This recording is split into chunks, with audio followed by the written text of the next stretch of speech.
ગળું કપાયેલી હાલતમાં મૃતદેહ મળી આવ્યો હતો. ગતરોજ સાંજે મળી આવેલ મહિલાની ઓળખ થઈ હતી. અંકલેશ્વર જીઆઈડીસીમાં રહેતી મહિલાની પારિવારિક કલહમાં હત્યા કરાઈ હોવાનું સામે આવી રહ્યું છે.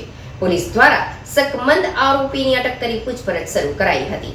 વાલિયા તાલુકામાં એક મહિલાની હત્યાનો કિસ્સો સામે આવ્યો છે. કોંઢ ગામથી દોડવાડા અને સિલોડી ગામ તરફ જતા રસ્તા પર આવેલા નાળા નીચેથી મહિલાનો મૃતદેહ મળી આવ્યો છે. વાલિયા પોલીસને જાણ થતાં તેઓ તાત્કાલિક ઘટના સ્થળે પહોંચી ગયા હતા. પ્રાથમિક તપાસમાં જાણવા મળ્યું કે હત્યારાએ મહિલા પર તીક્ષ્ણ હથિયાર વડે અનેક ઘા કર્યા છે. આ ઉપરાંત તેનું ગળું પણ કાપી નાખવામાં આવ્યું છે.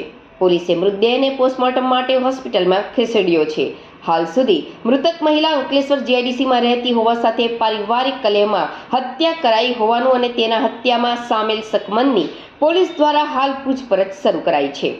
ભરૂચ એલસીબી અને એસઓજી અને વાલિયા પોલીસ દ્વારા ઘટના અંગે સઘન તપાસ કરી ગણતરીના સમય ભેદ ઉકેલી નાખ્યો છે. ત્યારે બિનસત્તાવાર રીતે ઘટનાનો પડદો આવતીકાલે ઊંચકી શકે છે. મહિલાની હત્યા કયા કારણોસર કરાઈ છે, અનૈતિક સંબંધ કે પછી અન્ય કારણ, તે અંગે હાલ પોલીસ શકમંદની તટસ્થ તપાસ શરૂ કરી છે.